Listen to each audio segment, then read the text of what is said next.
Les enragés, ça correspond à une époque. C'est une époque dans laquelle l'équipe se traînait quand même dans le fond des classements mondiaux et même parfois dans le ventre mou du circuit européen, dans lequel quand même on se construisait pas à pas avec une équipe très jeune, en manque d'expérience, dans des conditions qui étaient très clairement pas celles non plus de nos adversaires. Hein. Il y avait des gens qui avaient déjà poussé la porte du professionnalisme. Ça faisait, toute proportion gardée, penser un petit peu au parallèle qu'on pourrait établir peut-être avec le handball masculin, hein, les fameux bronzés ou les barjots, où effectivement les gens prenaient le bus et puis galéraient un petit peu. Bon, ben là voilà, nous c'était pas tout à fait comparable, mais mine de rien, on bataillait pour exister, de temps en temps.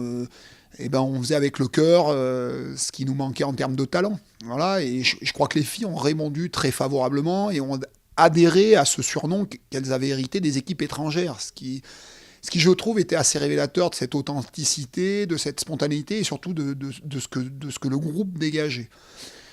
Aujourd'hui, pour être très clair, oui, moi je crois que cette époque, enfin pour moi les enragés c'est fini.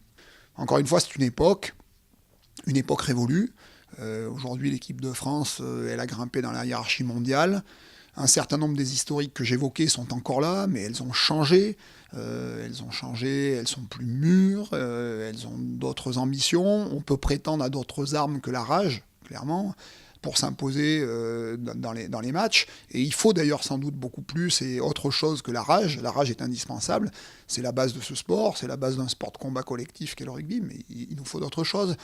Et puis, il y a des gens qui ont passé la main, des gens qui sont partis, qui appartiennent à cette histoire.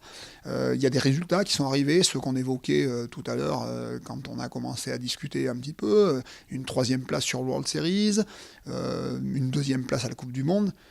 Très clairement, moi, je pense qu'il est temps de tourner la page.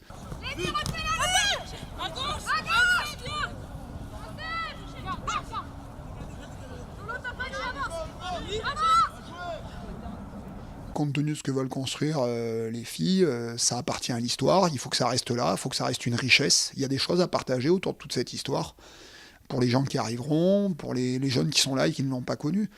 Mais très clairement, il y a maintenant une autre histoire à écrire, et je ne sais pas s'il y aura un surnom à la clé, parce que ça, je crois qu'il faut que ça vienne spontanément. Ce groupe, je pense que sa grande force, c'est son authenticité. Son côté très vrai, très nature, et il faut que ça se conserve, et s'il n'y a pas de surnom à la clé, peu importe. Mais oui, les enragés, c'est fini, et ce qu'il y a de sûr, c'est qu'il faut basculer sur quelque chose de nouveau, sur une autre identité. En tout cas, c'est ma conviction.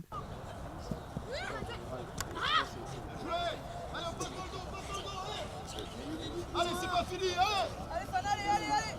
Ce après quoi les filles courent, c'est des médailles et des podiums. C'est ça qui les occupe, je pense. C'est ça qui nous occupe tous. Nous, notre boulot, c'est de les aider à tout ça. Encore une fois, la Coupe du Monde l'année dernière, là, c'est ce après quoi on court. C'est ça la récompense. C'est ce que je disais au départ, c'est que finalement les enragés, qu'est-ce que ça avait donné?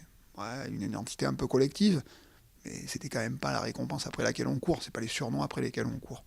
C'est les médailles, c'est les podiums, c'est les Coupes du Monde, c'est les Jeux Olympiques. Voilà, je crois que c'est plus ça qui occupe le groupe finalement. Après, c'est savoir comment on y va, c'est le chemin. Et si le chemin donne un surnom, encore une fois, éventuellement, elles le prendront. Je ne sais pas, là, ça sera à elles de choisir.